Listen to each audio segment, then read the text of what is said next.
Hi, everybody. Welcome back to my channel. My name is Lindsey, and this is Linda's Investing. And I bring you again another guest from my community. This is Mr. Vincent.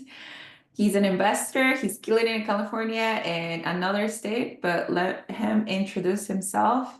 Hi, Vincent. How are you doing? I'm good, Lindsay. Appreciate you for having me on. Really excited for the opportunity. Thank you for accepting. Yeah, And if to just to tell you what's going on. This is just an interview, very casual, nothing crazy, not really true heart lies that I'm gonna ask you, but just tell us a little bit about your investing journey. definitely. Yeah. So I started investing in 2020 during the pandemic. Spent a lot of time doing, I think, what a lot of people are doing now, the analysis paralysis. I took about a year to finally settle down, figure out what I wanted to do, and buy my first property. So that year in 2020, I bought two single family rentals out of state. And from there, it just kind of snowballed and took off. We started just purchasing properties, a couple every year. And I would say 2024 is where it really just kind of took off. Dove in completely full time in on it. And we started just buying single families up. We started performing the Burr method, where we were doing the Burr method before even knowing we are doing the Burr method. But now we're on the continuous grind of looking for rehab properties that need to be rehabbed, fixing them up, getting a tenant in place, and refinancing out and moving on to the next project. So that is my out of state market. We're doing burrs heavily out there. I'm keeping all these for long term rentals. And then here in Northern California, we're very active in the fix and flip market. So I started last year buying distressed properties here locally, and we're fixing them up, putting them back on market, and growing from there. Yes, Vincent is quite active in the California market and currently buying deals and rehabbing them. Yes. So we can put it back on the market. But Vincent, tell us, when did you learn about investing? So I learned about investing when I bought my first house in 2015. It was my wife and I bought it for my grandfather, actually. I bought the property for $160,000. I lived in it for a year. We fixed it up slowly, and this is here 160,000 in California, which was hard even in 2015, hard to find. But we fixed it up over time. Didn't know what we were doing, but I learned a lot of the process, and then sold the property for 390,000 in 2018. So at that point, I was like, "Oh, that was easy." And not every deal is going to be that lucrative, but that was my first kind of taste of real estate investing.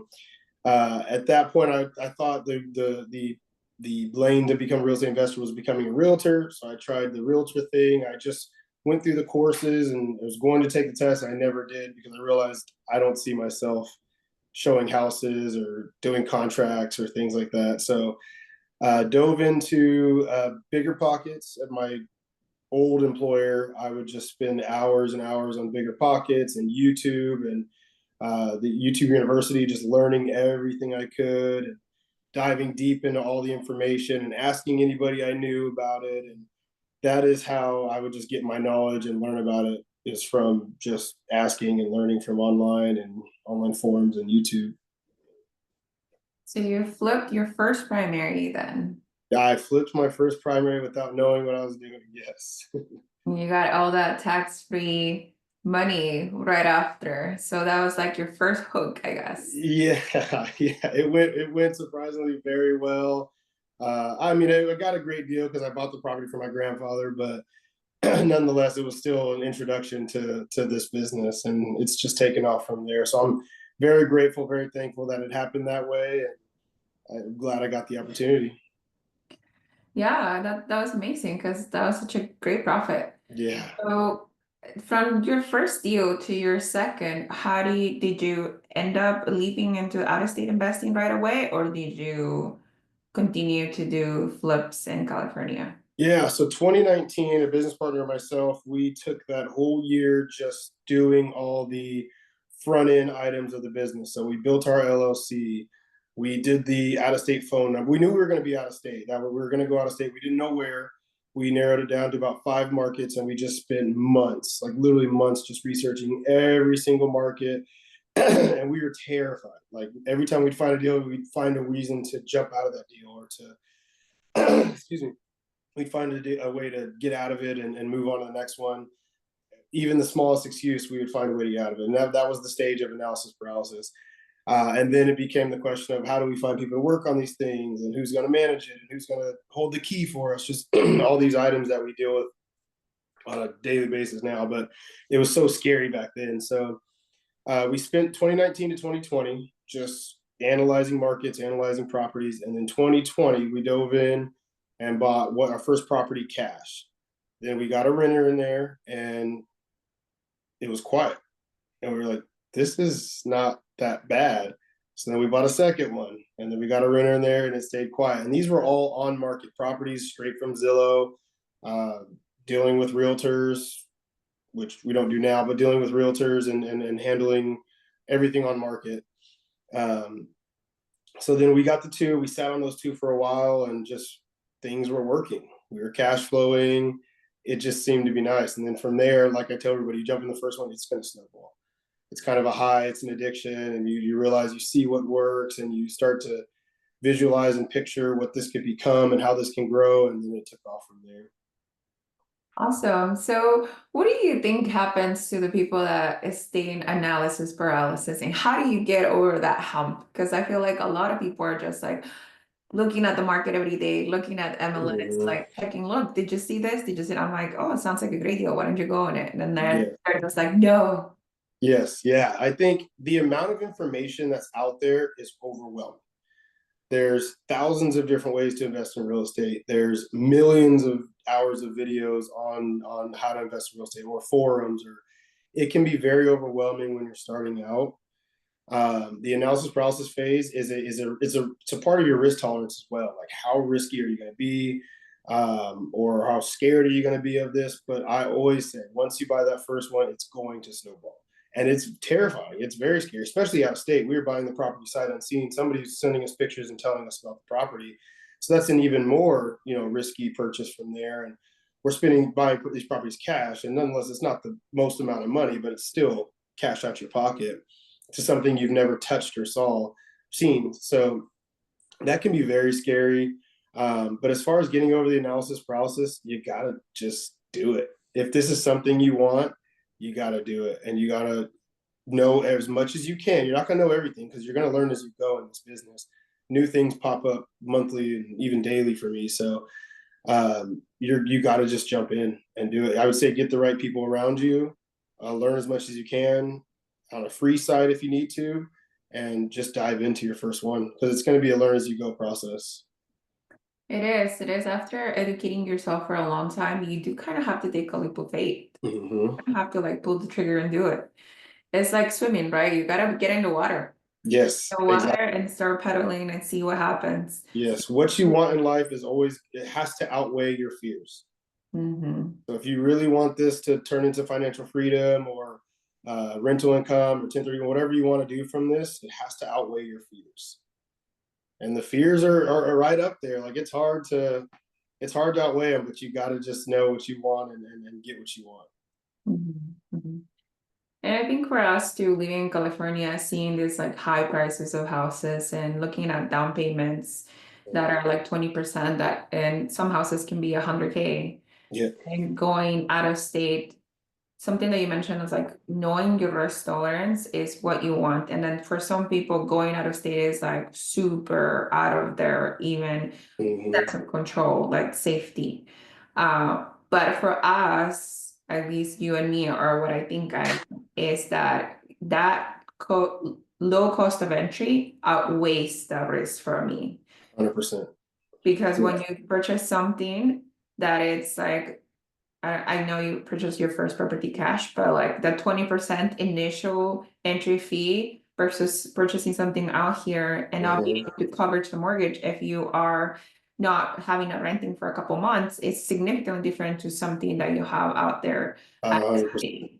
Yeah, your $500 mortgage, that is going to stay the same. But if you don't have a tenant in there, that doesn't hurt as much as a $3,000 mortgage, where you're trying to find somebody to So definitely, and that was my whole thought and start of this is in 2020s, like California, like I had my primary home already, but I was like, there's no way I can buy a house. It's not going to cash flow. I can't come up with 110, 120. I wasn't creative at the time, but I can't find six figures to put down on a property to possibly make $100 on top of everything, cash flow a month, maybe at the time. And that was when interest rates were low, and still, it's scary. That number looks scary when you're starting out. That 60 grand to 100 grand, all the way up to 500 grand here in our markets where we're at. It looks scary starting out, and what I'm learning now is it's just a number. Depending on how you want to invest in real estate, your path, your avenue, or what you're going to do with that property, it's all just a number. And it's not as scary anymore. It's still a lot of money, and not to downplay the amount of money, but it's not as scary anymore after diving in and being in it for a few years. Yeah, and Benson has so much experience too because you self-manage, I self-manage, which yes. is crazy to me. Like you have what you used to have now, you're fully into real estate, but Yeah, had a whole ass job and you had two kids and you're yeah. self-managing your rentals. I, I, we made the decision to self-manage solely because the cash flow, and that was as our greedy opinion was just we want to make as much as we can from these properties. And then it just as we grew, it just was like, oh, we can do this. And then we learned how to get Section 8 tenants. We learned how to screen for tenants. We learned how to do walkthroughs with tenants. We learned how to do evictions. We learned everything by being our own property managers. And I like to learn every aspect of my business. I don't necessarily want to do every aspect of my business, but I want to learn every aspect of it. So I feel like I can grow, I can teach, I can train because I've done every single role. And we've talked about it weekly on our calls. I don't even know anything about property management really. I know it could be hands off, essentially, which is the goal, but I've gotten, and we've talked about this before also, I've gotten to the point where now my tenants just contact my contractor. So he kind of essentially acts as my property manager. If it's a big item, he'll come to me and tell me. If it's something small, he'll go handle it because he knows, we're good for it and we'll take care of them and it's fine. So he kind of essentially is my property manager. He's done property walkthroughs for me. But yeah, now it's just gotten to the point where I don't want a property manager. We kind of just do everything in house, and it's been fine. But then yeah, it was hard working full time. I work shift work. I'm a husband. I'm a father. I'm a coach to my kids in all sports. So it was hard. I'd be pitching to my son and get a call that the toilet was clogged. So like it's things you got to give up. There's some time. There's some aspects of it. My family's used to it now, which is kind of good. But um, it's worked out. Yeah, yeah, it is hard. The initial 5 year term, especially Michael Stewart talks about it all the time. The Yes. 5 years are going to suck. Yes, 100%. And how do you save and fund your deals now? Initially it was cash, Mhm. and then you said accidentally you fell into burrs. Yeah, yeah. So when we're talking out of state, for my out of state properties, this is honestly a story I love to share. Um, as I started to learn more about real estate investing, creative financing, how to pull lists, data, what to say, who to ask, things of that nature, growing in the business, I used to sit at my old job and I would just build a list of maybe, say, six people that owned properties in the area where I invest in out of state. And I knew it was just I'm gaining knowledge from them, and investors love to talk about them in their portfolios. So I would just literally just write their names and numbers down, and I would just call them. I'd go like out and outside real quick, and I would just call them. And it could have been a 5 minute don't talk to me conversation, or it could have been an hour long conversation. So one gentleman I met, I saw he owned like 50 something properties, and I thought that was so cool. So I was like, hey, I'm just an investor here. I'm starting out. Kind of just tell me about what you have going on. Come to find out, he's one of like the biggest flippers in the out of state city I invest in, and we just connected. I ended up buying two properties, seller finance from him. Great terms, still on those properties now, still cash flow on those properties. And then one day I had called him. This was early last year, 24. I called him and I just was asking about an area. I was like, hey, I was sending mailers out. I found this property. Tell me about this area. I don't own any properties in this zip code, but tell me about this area. He's talking to me about it. We learned. He goes, I'll fund the deal for you if you want. And then I was like, well, yeah, definitely. Like, of course I'll take you up on that. So now I'm coming into properties zero down with just this private money lender, 0% down. He'll only fund the purchase. He won't fund the rehab. So I took a second private money lender and he funded my rehab. And that worked on my first property with this lender. So now for my out of states, I go through this lender. So he brings in the full down, or I'm sorry, the full purchase price. I pay him interest on that, and then I refi out of this property. So I'm finding these distressed. He's funding those, and then I have a second private money lender who I just keep his money out and I keep it working. I just pay him interest monthly on that, and I just move that from property to property. So that's for my out of states, and then for my in state, Northern California. On those, what we've done is I've utilized private money. So a recent deal that you and I have talked about, I just utilized private money for almost the full purchase and rehab. So I just bridged that connection just recently and opened up new doors to that. We've used hard money and hard money and private money for our flips out here locally. What do you say to people that tell you I can't find private money? I would say I was in your shoes. I thought the same thing. I thought there's no way I know somebody with $500,000 just sitting in their account doing nothing. To that point, build up the confidence to ask everybody in your network, whether they have money or don't have money. One pitch that my mentor taught me that I always love to ask is, hey, so-and-so, do you or anybody in your network know of anybody looking to make double-digit returns backed by real estate? And what that does is it trains your brain to essentially ask for money, but you're asking it passively by saying, do you or anybody else in your network? Because that bridges that connection with the person you're asking. Even if you know that they got some money, you ask them, but they're kind of people with money are interested in making more money, right? So that helps them and helps you. Well, what do you have going on? Tell me a little bit more about that. And then that eases into the call. Because I was terrified of just calling and saying, hey, I need 120,000. And you're going to make a couple thousand on that 120,000. And I'm going to flip this in 3 or 4 months. Like, I was terrified of that because it looks like I need money. It looks like I'm hurting. Like, why would you give this guy money? He's hurting. He's broke. That's not the case at all. You're giving them an opportunity. So you have to just change your mind into how you're asking, what you're asking for, why you're asking. It took me a while for my flips here locally to secure private money. But once I got a couple deals, once they saw my track record, once they saw my work, once they saw how it sold or when it sold, my timeline, all that kind of stuff, my team, I had people now offering and like, hey, I got some money to the side. Like, can you put it to work? And it just, now it's growing. Now it's getting easier. For the out of states, I say, do what I did. Just call people with a bunch of houses. Ask everybody. I've asked people I've bought houses from because I know that they got X amount of dollars from this transaction. Do you want to put that back to work more passively than a tenant? You're not dealing with toilets, you're not dealing with tenants, you're not doing anything. You just make this money passively by putting it into another deal. So just ask anything and anybody and talk about it. And I think that's it's a mindset thing because people want their money to work for them. My end goal in this is to become a private money lender.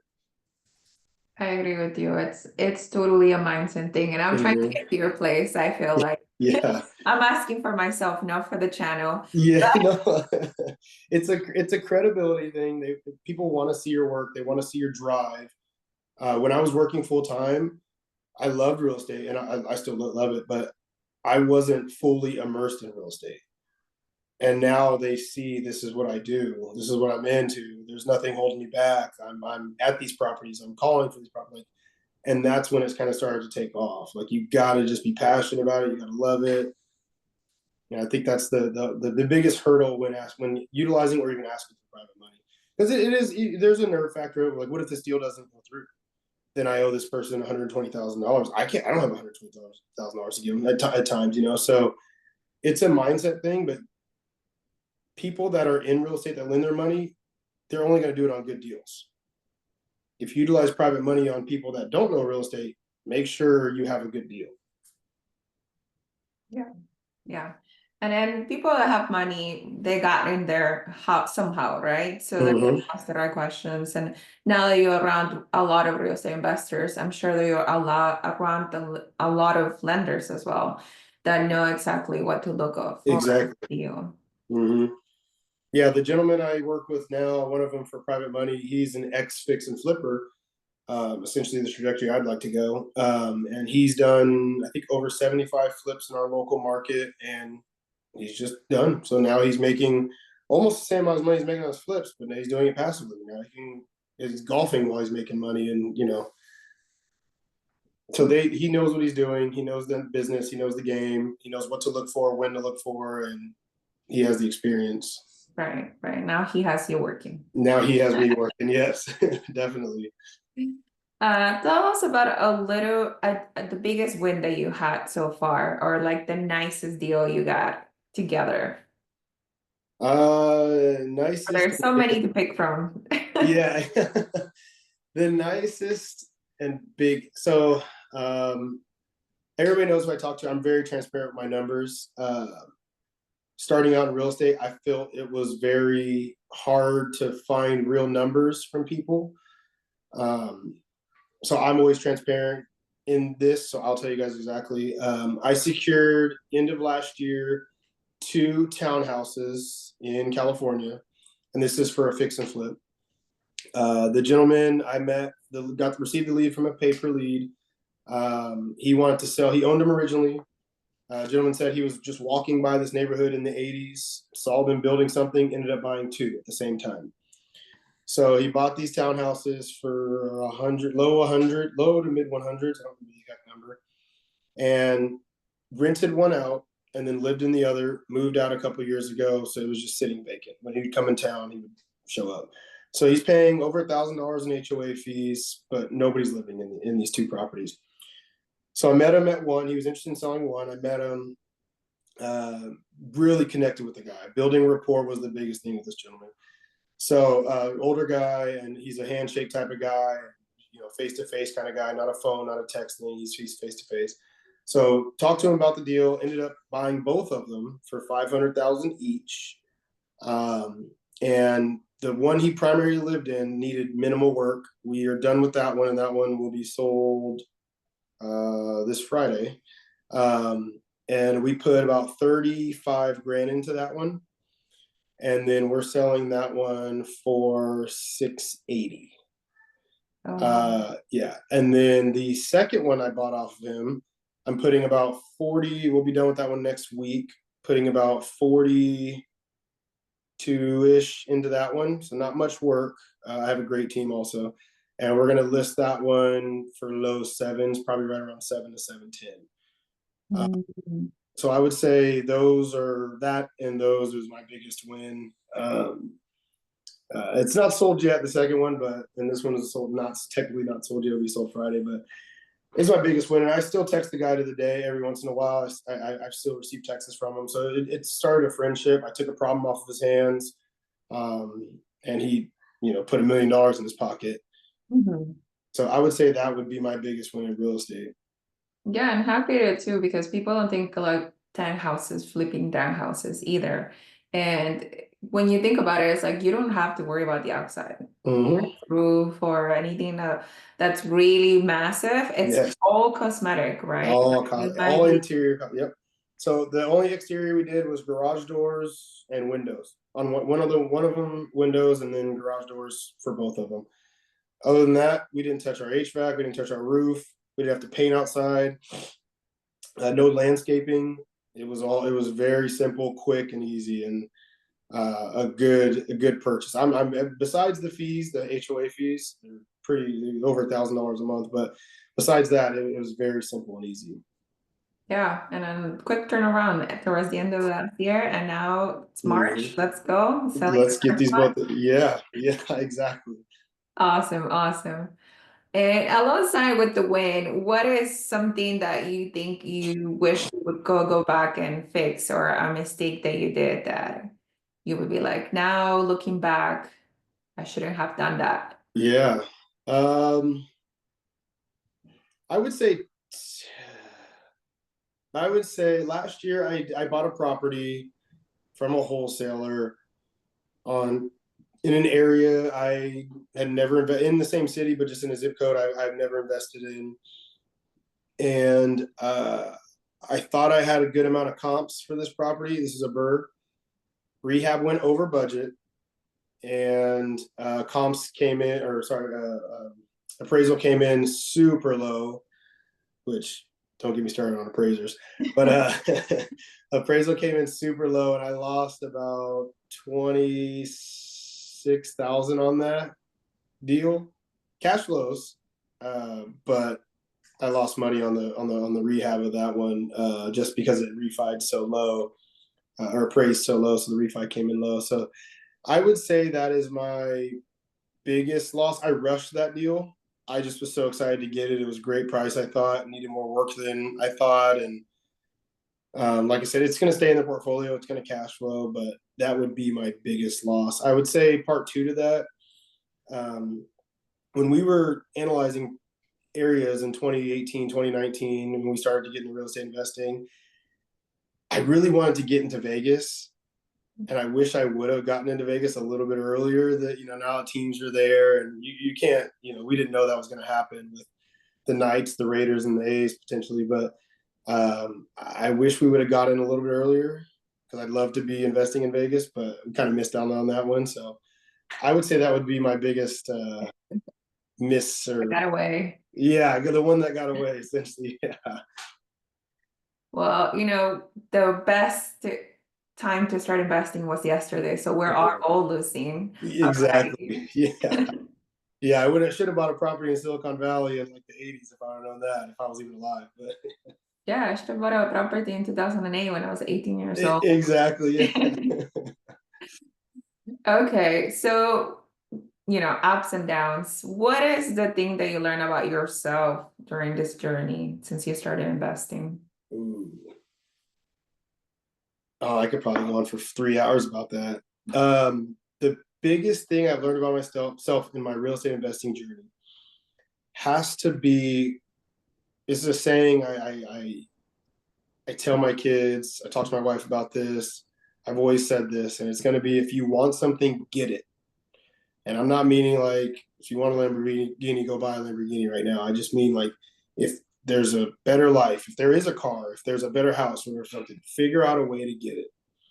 So if you need to put your head down and work, or do what you need to do, or sell, or flip, or buy and hold, whatever you have to do, figure out a way. If this is if it's a real estate journey, figure out a way to get what you want. I'm very big on you work hard, you deserve to get the things you deserve. So I would say last year I left my W-2 job in 2024, and I just put my head down. We're cutting back our expenses. We still cut our expenses back, my wife and I. I've just put all my time and effort into real estate, and I've seen the ability that I have. I've seen the talent that I have. I've seen how the road to growth that I'm on. And it's all a mindset thing. When you shift your mind, good things will follow. If you shift your mind for good things will follow, right? So I would say the biggest thing I learned myself is my potential.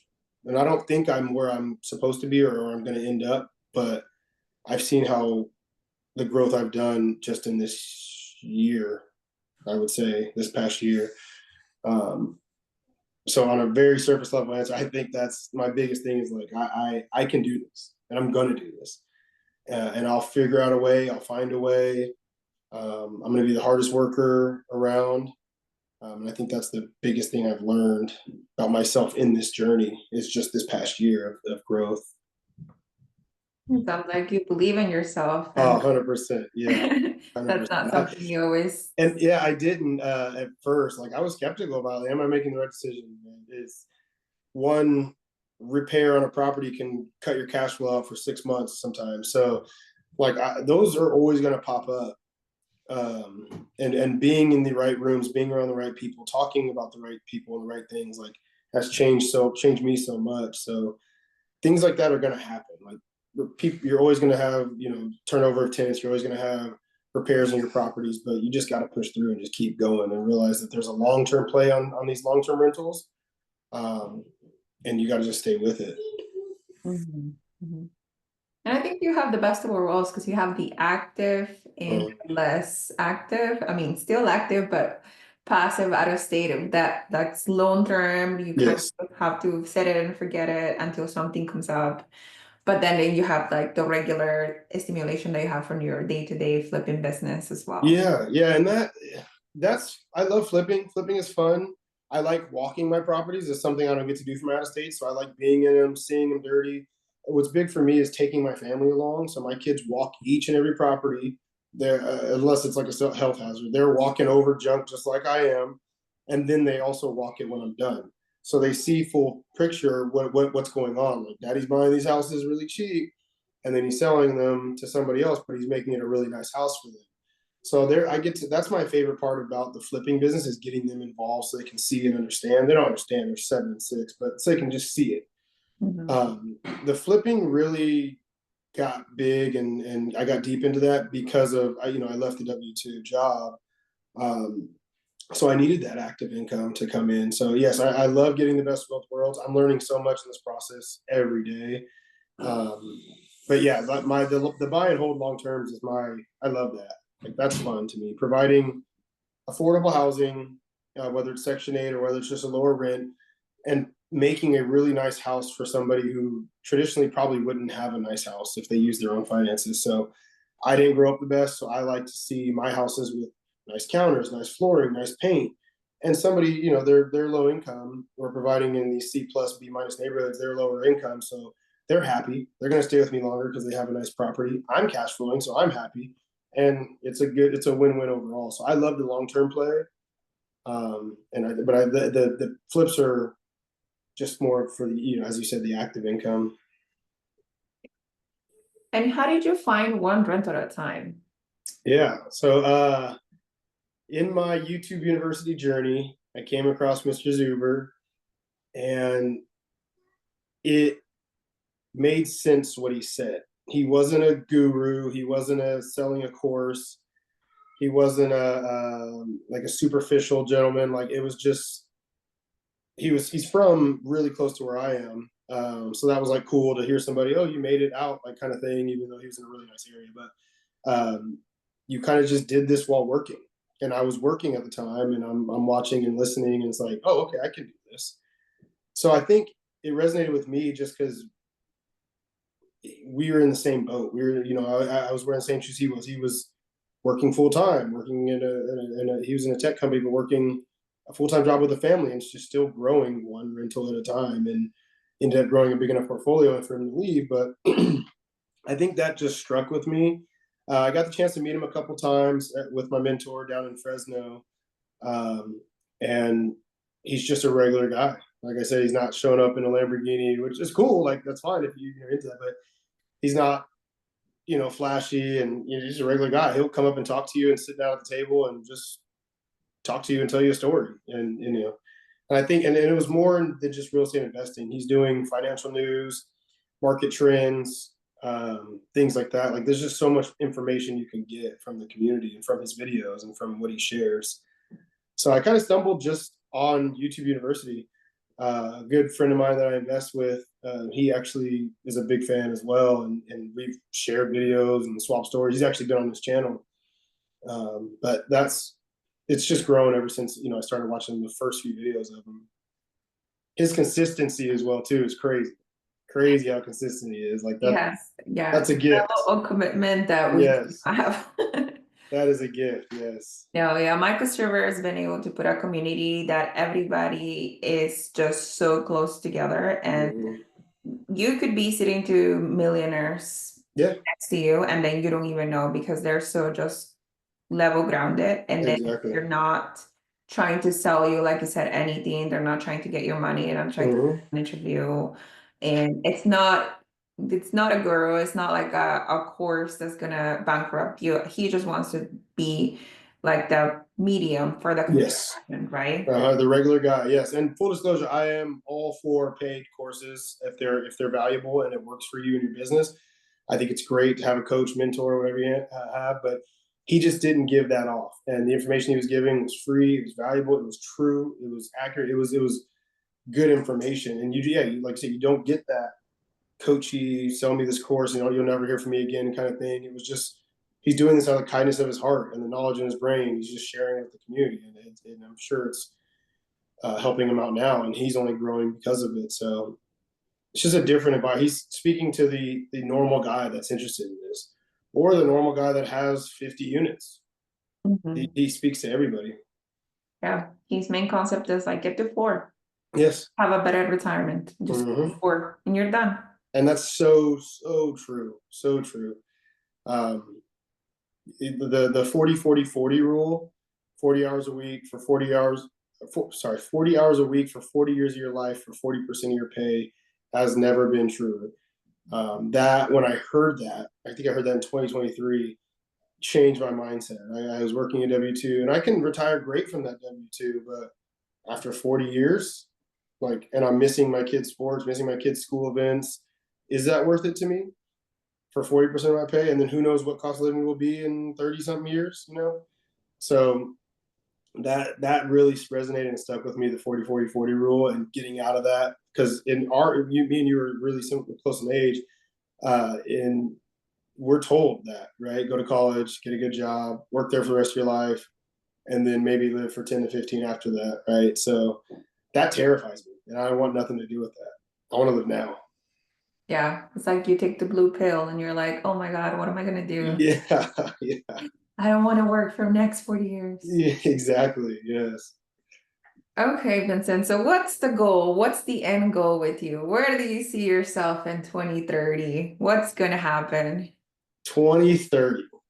The Harris family, we will be moved to SoCal. I'm not sure what, LA or San Diego, not sure yet. I see us in SoCal. Um, as far as business goes, I like the fix and flips. I don't mind doing it. I don't want to scale to 10 to 20 a month. I don't really want to do that, but I still want to build a team. Um, I want to give back and help out to people who are scared, to people that think they don't have the money, to people that think they can't do this or don't have the knowledge. So I want to be able to give back and help and teach and coach and do essentially the kind of Zuber thing, what Zuber's doing, but I want to do it with a team. So I want to do it for women who are interested in real estate, realtors who are interested in investing, just build a community essentially where, people that are scared or hitting any hurdles, like, we can overcome that and get through this and invest, whether it's in state or out of state, no matter where they're at, or if it's expensive or cheap. So I see myself with a team. I definitely want to scale back a little bit.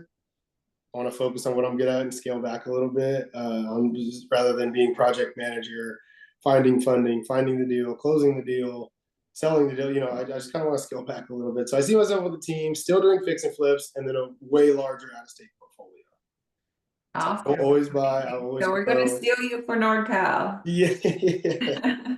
And sitting somewhere in San Diego by a beach with the kids running around. Right, right, right. Maybe another kid in a way. Huh? Maybe another kid as well. No more. No. No. I got one of each. I'm good. No, they're at a good Ask your fun age wife when you now. see her. What about next 5 years? People get baby crazy. Yeah, but 6 and 7 is so fun. I couldn't start back over. Diapers and waking up in the middle of the night. I couldn't do it. We're at a great age now, and it's fun. Okay. Well, it was such a pleasure to have you on my channel. Please Yes. reach out for everybody that doesn't know. Both Vincent and I were hosts of the Friday Zoom calls at 1 month at a time, and Mhm. you can join for just $20 a month. This sounds like an ad now, but Yeah. you can join for $20 a month. You can hear us talk every Friday, but they have a lot of accountability groups, and we're all about helping each other in the community. So Vincent comes in, talks about flips. We talk about out-of-state investing quite a lot, and Yeah. we just go from there. Yeah, I've learned so much just having you as a co-host and being there and answering questions and helping out, and the community that we have on our Friday calls. But yes, join the Skool community, one rental at a time, $20 a month, every Friday morning, 8 a.m. Pacific Standard Time. Lindsey and I host, and we'd love to see anybody that's interested or scared, or even somebody with 100 and 200 unit portfolio. We'd love to see anybody, and we welcome you to the show or to the accountability group. Yes, yes, and we'll come back with you with another time. Hopefully, you'll have Yes. some stories for us. Oh, I always will. Maybe we'll make you a regular guest on my channel. I love that. Yeah. Well, okay. Well, thank you guys. I'll see you on my next video. Thank you, Lindsay, for appreciate everything.